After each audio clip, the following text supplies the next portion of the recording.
بما علمتنا وعلمنا ما ينفعنا وزدنا علما رب اشرح لي صدري ويسر لي أمري واحلل عقدة من لساني يفقهوا قولي أعوذ بالله من الشيطان الرجيم بسم الله الرحمن الرحيم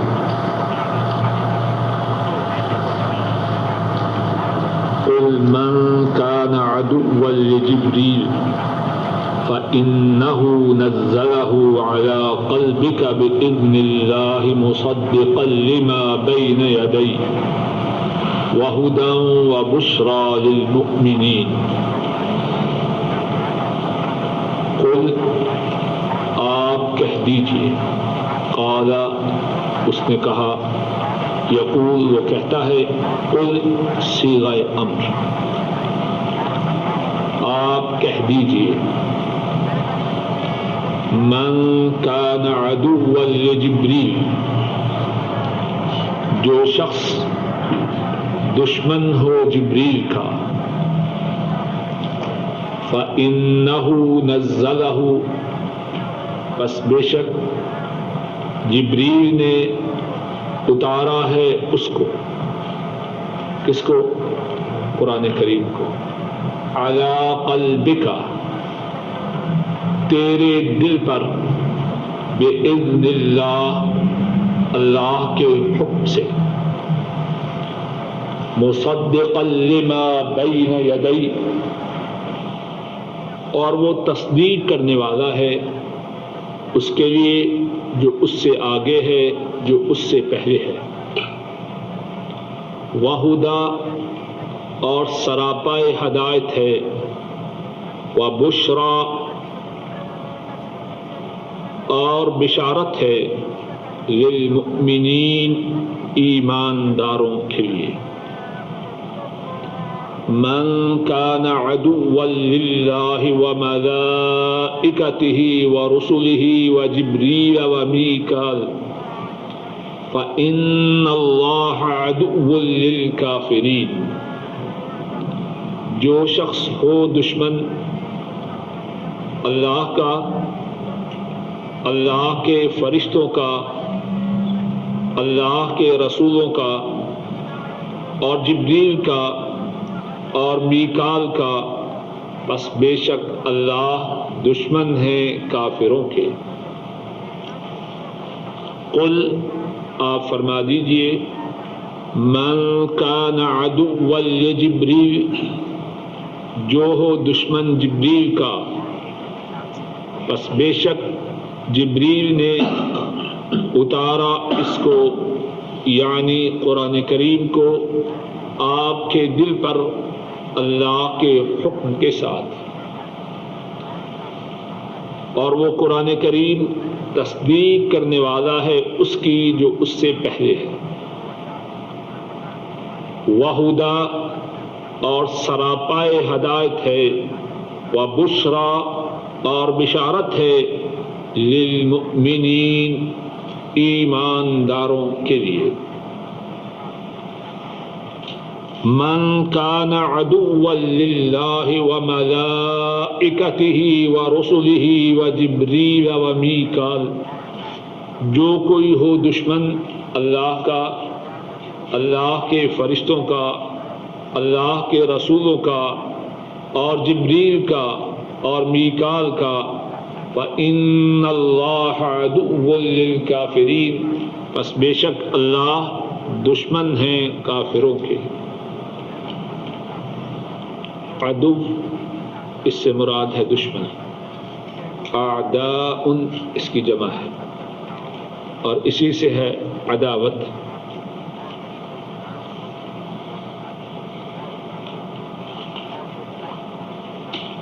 ملائکہ ملکن کی جمع ہے ملائکہ ملکن لام کی زبر کے ساتھ اور ایک بادشاہ ہوتا ہے اس کو کیا کہتے ہیں ملک لام کی زیر کے ساتھ اگر لام کے نیچے زیر ہو ملک اس کا معنی ہے بادشاہ اور اگر ملک ہو لام پر زبر ہو تو اس کا معنی ہے فرشتہ، اور ملک کی جمع ہے ملائکہ، اور جو ملک ہے جس کا معنی بادشاہ ہے اس کی جمع ہے ملوک۔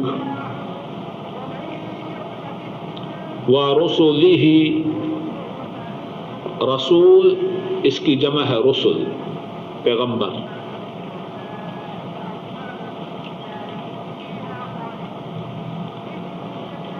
پہلی آیت کریمہ جو پڑھی ہے اس کا شان نزول جیسا کہ مسند الامام احمد میں ہے، حضرت عبداللہ بن عباس رضی اللہ تعالی عنہما بیان کرتے ہیں کہ کچھ یہودی رسول کریم صلی اللہ علیہ وسلم کے پاس آئے اور کہنے لگے کہ ہم آپ سے کچھ سوالات کرتے ہیں اور ان سوالات کا جواب نبی کے سوا کوئی نہیں جانتا۔ انہوں نے سوال کیے، حضرت صلی اللہ علیہ وسلم نے اللہ کے حکم سے ان سوالات کے جواب دیے۔ انہوں نے 3 سوالات کیے، نبی مکرم صلی اللہ علیہ وسلم نے تینوں سوالات کے اللہ کی وحی سے ٹھیک ٹھیک جواب دی۔ کہنے لگے اب ہم آپ سے آخری سوال کرتے ہیں اور اسی سوال کے جواب کی بنیاد پر ہم یا تو آپ کے ساتھ مل جائیں گے یا آپ سے دور ہو جائیں گے۔ حضرت صلی اللہ علیہ وسلم نے فرمایا پوچھو۔ کہنے لگے کہ تم پر کون سا فرشتہ آتا ہے؟ حضرت صلی اللہ علیہ وسلم نے ارشاد فرمایا جبریل۔ کہنے لگے واہ واہ، یہی ہے جو فرشتہ ہے یہ یہودیوں کا دشمن ہے۔ اگر اس فرشتہ کے علاوہ کوئی اور فرشتہ آپ کی طرف آیا کرتا تو ہم آپ پر ضرور ایمان لاتے، لیکن آپ پر چونکہ وہ فرشتہ آ رہا ہے جو فرشتہ یہود کا دشمن ہے، اس لیے ہم آپ پر ایمان نہیں لا سکتے۔ اور یہ بات یہود نے خوب چلا رکھی تھی۔ ایک اور حدیث میں ہے، اور وہ حدیث صحیح بخاری میں ہے، حضرت انس رضی اللہ تعالی عنہ وہ بیان کرتے ہیں رسول مکرم صلی اللہ علیہ وسلم کی مدینہ طیبہ میں تشریف آوری کی جب عبداللہ ابن سلام جو بہت بڑے یہودی عالم تھے، جب ان کو اطلاع ہوئی تو اس وقت وہ اپنی زمین میں اپنی مزدوری میں مشغول تھے، اور ان کا شغل، ان کی مزدوری زمین میں کام کرنا۔ حضرت صلی اللہ علیہ وسلم کی خدمت میں حاضر ہوئے اور کہنے لگے کہ میں آپ سے 3 سوالات کروں گا، اگر آپ نے ان 3 سوالات کے صحیح جواب دیے تو میں آپ پر ایمان لے آؤں گا۔ کیوں کہ ان سوالات کے جواب کا نبی کے سوا کسی کو علم نہیں۔ انہوں نے 3 سوالات کیے۔ حضرت صلی اللہ علیہ وسلم نے ارشاد فرمایا کہ ابھی جبریل آئے ہیں، انہوں نے مجھے ان 3 سوالات کے جوابات بتلائے۔ عبداللہ ابن سلام جو تب مسلمان نہ تھے کہنے لگے یہ جبریل تو یہودیوں کے دشمن ہیں، حضرت صلی اللہ علیہ وسلم نے اس وقت یہ آیت پڑھی، من کان عدوا لجبریل فإنه نزله على قلبك بإذن اللہ۔ دونوں باتوں کو ذرا سمجھ لیجیے۔ پہلا واقعہ جو بیان کیا اس میں ان آیات کے نزول کا سبب بیان کیا گیا ہے، اور عبداللہ ابن سلام کا جو واقعہ ہے اس میں کیا ہے کہ حضرت صلی اللہ علیہ وسلم نے اس آیت کریمہ کی تلاوت کی۔ دونوں باتوں میں فرق واضح ہے کہ نہیں؟ مسند امام احمد کے حوالہ سے حضرت عبداللہ ابن عباس رضی اللہ تعالی عنہما کی جو روایت نقل کی ہے کہ یہود نے کہا کہ جبریل تو یہودیوں کے دشمن ہیں، تو اللہ نے یہ آیت نازل کی۔ وہاں کیا ہے؟ نزول کا سبب بیان کیا گیا۔ کچھ بات بھائی مان سمجھ میں آ رہی ہے؟ جہاں تک عبداللہ ابن سلام کا تعلق ہے، یہاں سبب نزول بیان نہیں کیا، حضرت صلی اللہ علیہ وسلم نے ریفرنس کے لیے، حوالہ کے لیے، عبداللہ ابن سلام کی بات کی تردید کے لیے قرآن کریم کی یہ آیت تلاوت کی۔ بات واضح ہے؟ کیوں جی بھائی ہارون صاحب؟ حضرت صلی اللہ علیہ وسلم نے وہ قصہ مکمل کر لیا عبداللہ ابن سلام کا۔ تینوں سوالات کے جواب بتلائے۔ عبداللہ ابن سلام کہنے لگے اشہد ان لا الہ الا اللہ واشہد ان محمدا عبدہ ورسولہ صلی اللہ علیہ وسلم۔ جو حق تک پہنچنا چاہیں اللہ ان کو پہنچا دیتے۔ عام یہودیوں سے عبداللہ ابن سلام مختلف تھے۔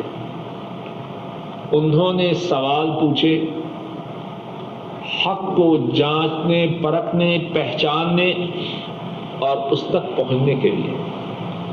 باقی یہودیوں نے سوال کیے حجت بازی کے لیے، بہانہ تراشنے کے لیے، عذر بنانے کے لیے۔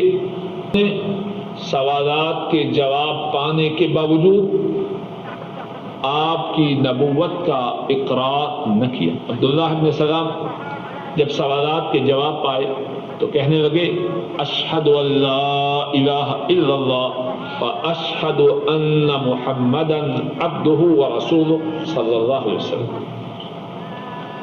اور پھر کہنے لگے اے اللہ کے رسول صلی اللہ علیہ وسلم، میں چاہتا ہوں کہ آپ میرے اسلام کی خبر عام ہونے سے پہلے یہود سے میرے متعلق سوال کریں۔ اگر آپ نے ان سے تب سوال کیا جب ان کو میرے اسلام لانے کی خبر مل چکی تو وہ میرے بارے میں جھوٹی باتیں کہیں گے۔ آپ میرے اسلام کی خبر عام ہونے سے پہلے میرے متعلق یہود سے دریافت کریں۔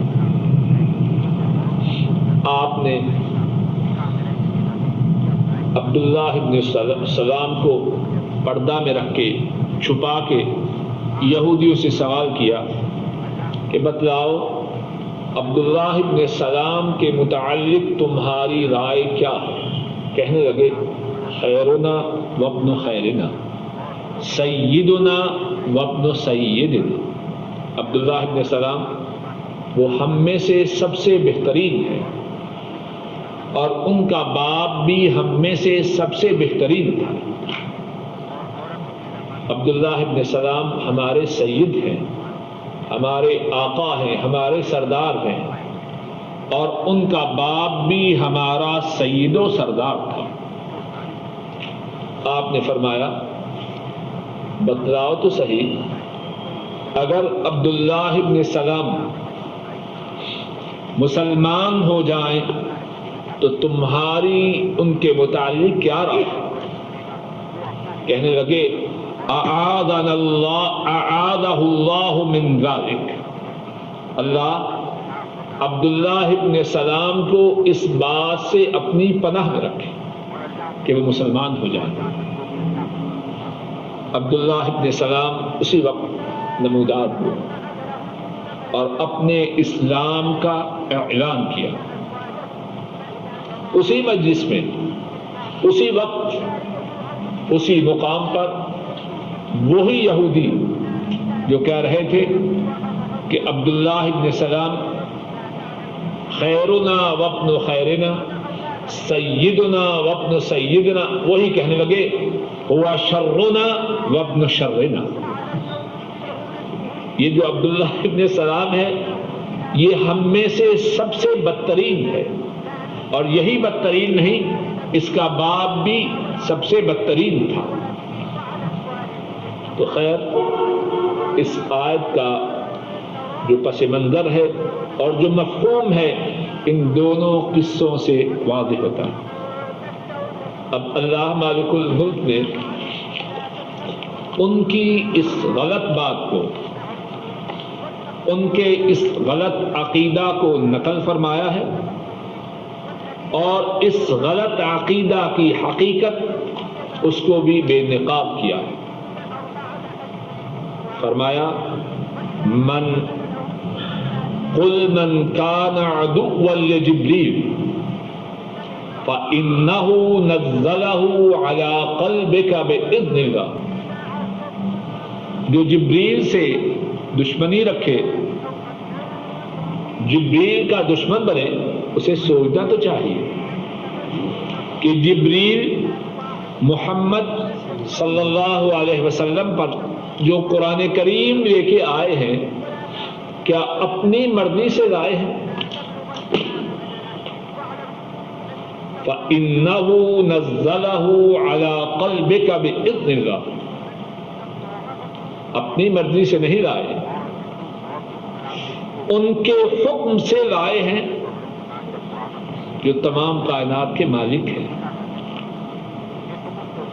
اب جب جبریل کا کام اپنی مرضی سے نہیں ان کی مرضی سے ہے تو قرآن کریم کے محمد صلی اللہ علیہ وسلم پر لے آنے کی جو ناراضگی ہے وہ کس سے ہوگی؟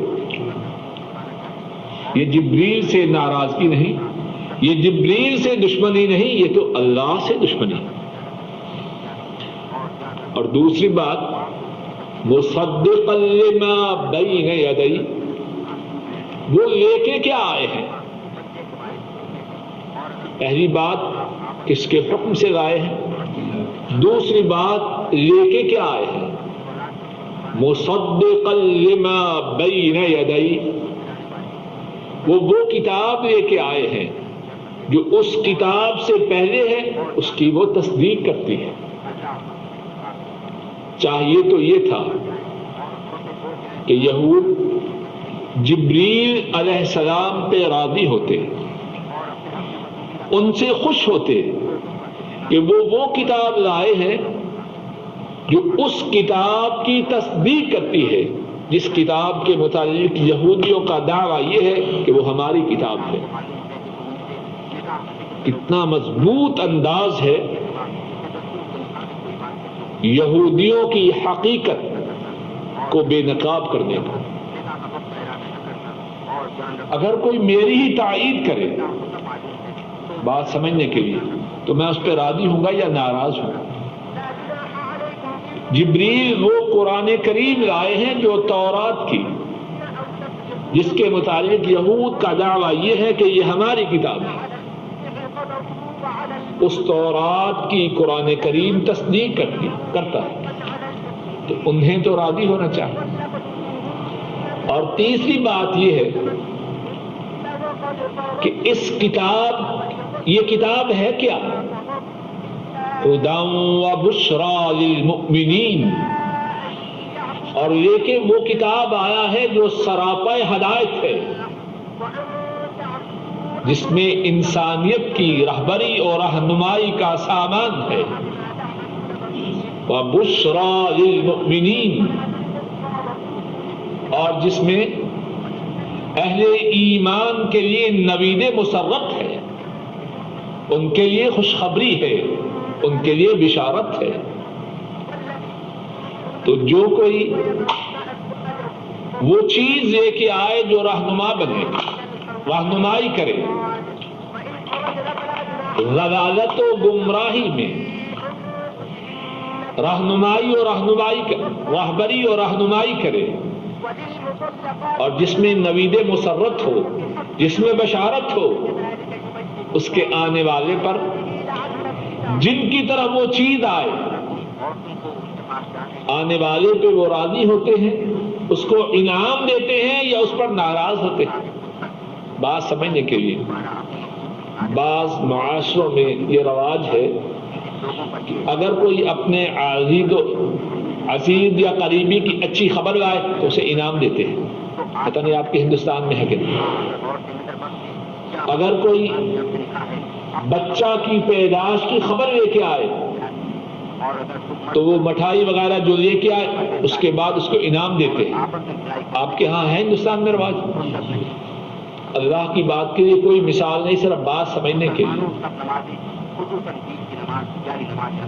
اب جبریل وہ کتاب لا رہے ہیں جو سراپا ہدایت ہے، اہل ایمان کے لیے اس میں بشارت ہے، یہود کی کتاب تورات کی اس میں تصدیق ہے، اور لائے بھی اللہ کے حکم سے ہے۔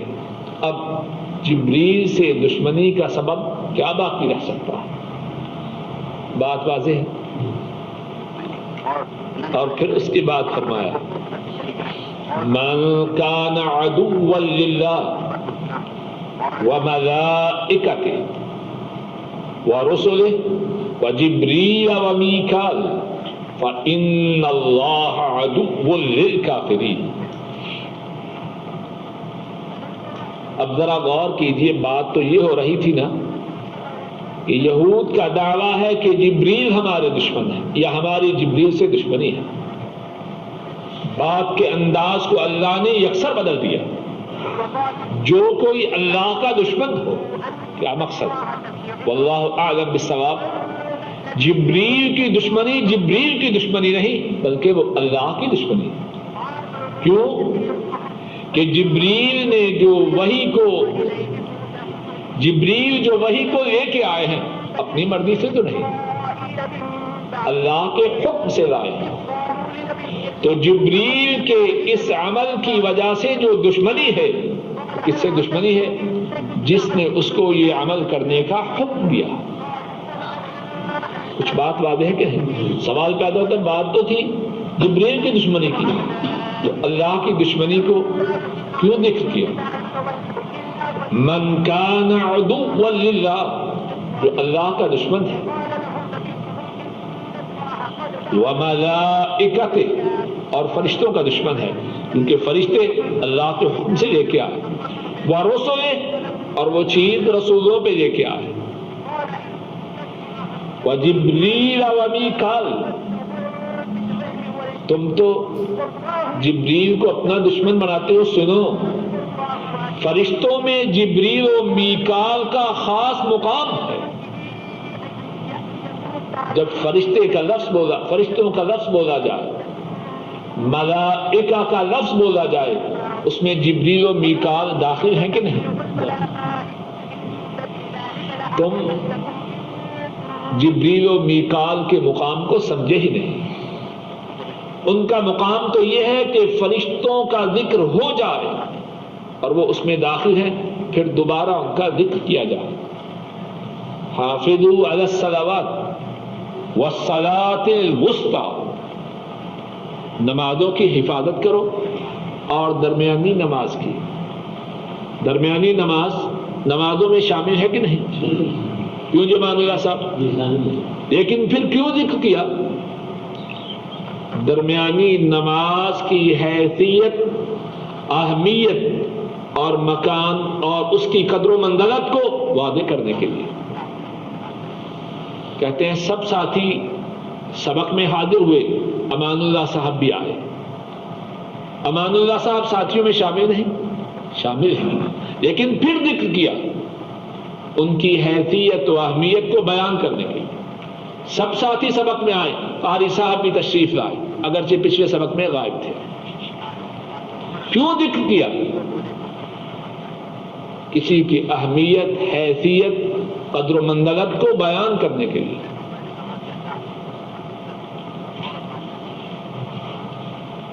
فَإِنَّ اللَّهَ عَدُوٌّ لِلْكَافِرِينَ.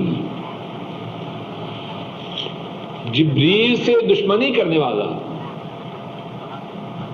اللہ سے دشمنی کر رہا ہے، اللہ کے فرشتوں سے دشمنی کر رہا ہے، اللہ کے رسولوں سے دشمنی کر رہا ہے. اور جو ان سے دشمنی کرے پس بے شک اللہ دشمن ہے کافروں کے. اور اس آیت کریمہ میں کتنی ہی باتیں ہیں. ایک بات تو یہ ہے، یہ جو مقدس و مبارک گروہ ہے فرشتوں کا یا اللہ کے رسولوں کا، ان میں سے ایک کی دشمنی کرنی سب کی دشمنی کرنی ہے.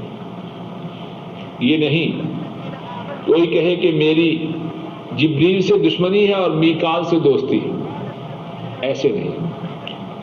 جو جبریل کا دشمن ہے وہ میکال کا بھی دشمن ہے، اور جو میکال کا دشمن ہے وہ جبریل کا بھی دشمن ہے. اور اسی طرح جو گروہ انبیاء میں سے ایک کا دشمن ہے وہ سب انبیاء کا دشمن ہے. جو محمد صلی اللہ علیہ وسلم کا دشمن ہے وہ عیسیٰ کا بھی دشمن ہے، موسیٰ کا بھی دشمن ہے، ابراہیم کا بھی دشمن ہے، نوح کا بھی دشمن ہے علیہ السلام. ایک کی دشمنی سب کی دشمنی ہے. اور دوسری بات، جو ان میں سے کسی ایک کا دشمن بنے وہ کافر ہے. ذرا دیکھیے آیت کریمہ کا آخری لفظ فَإِنَّ اللَّهَ عَدُوٌّ لِلْكَافِرِينَ. کافروں کا کہیں پہلے ذکر ہوا ہے؟ کون مراد ہے؟ یہی جبریل سے دشمنی کا اظہار کرنے والے. یہ نہیں فرمایا کہ اللہ ان کا دشمن ہے، بلکہ فرمایا فَإِنَّ اللَّهَ عَدُوٌّ لِلْكَافِرِينَ. کسی اور کی بات ہے یہ انہی کی. کچھ بات سمجھ میں آ رہی ہے کہ نہیں؟ کیوں عبد الرحمان صاحب، کن کی بات ہے یہ؟ انہی کی بات ہے جو جبریل کی دشمنی کے متعلق بات کر رہے ہیں.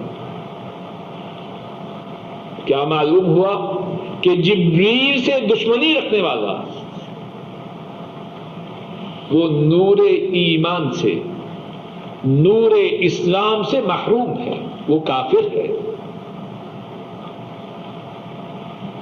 اور تیسری بات یہ ہے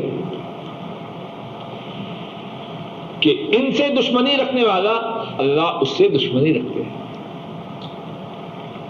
بخاری شریف میں حدیث ہے، حضرت ابو ہریرہ رضی اللہ تعالی عنہ بیان کرتے ہیں، حضرت صلی اللہ علیہ وسلم نے فرمایا کہ اللہ نے فرمایا، حدیث قدسی ہے،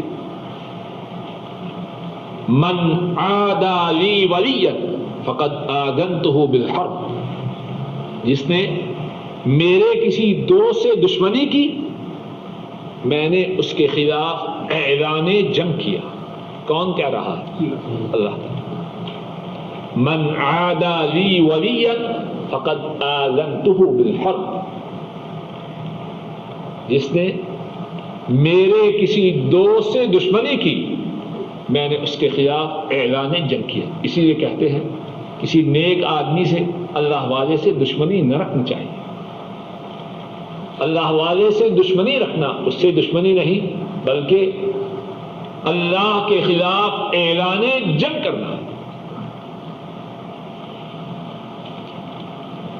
ایک بات یہ معلوم ہوئی کہ جبریل سے دشمنی رکھنے والا اللہ اس سے دشمنی رکھتے ہیں. اور ایک اور بات معلوم ہوئی، اور اس بات کے عرض کرنے سے پہلے کہوں کہ شاید کسی کے ذہن میں سوال ہو کہ اللہ تو رحمان ہے، رحیم ہے، ان کی رحمت نے ہر چیز کو گھیر رکھا ہے، پھر اللہ دشمنی کرے اس کا کیا مقصد ہے؟ فَإِنَّ اللَّهَ عَدُوٌّ لِلْكَافِرِينَ. اس سوال کا جواب ہے اللہ کی دشمنی ان کے کفر کی وجہ سے ہے. اللہ تو کسی سے دشمنی رکھنا، اللہ کا کسی سے بلا وجہ دشمنی رکھنا ان کی شان رحیمی ان کے رحمان ہونے کے مطابق نہیں، اور ان کی رحمت تو ہر چیز کا احاطہ کیے ہوئے، پھر کیوں دشمنی رکھی؟ وَإِنَّ اللَّهَ عَدُوٌّ لِلْكَافِرِينَ، ان سے دشمنی کا جو سبب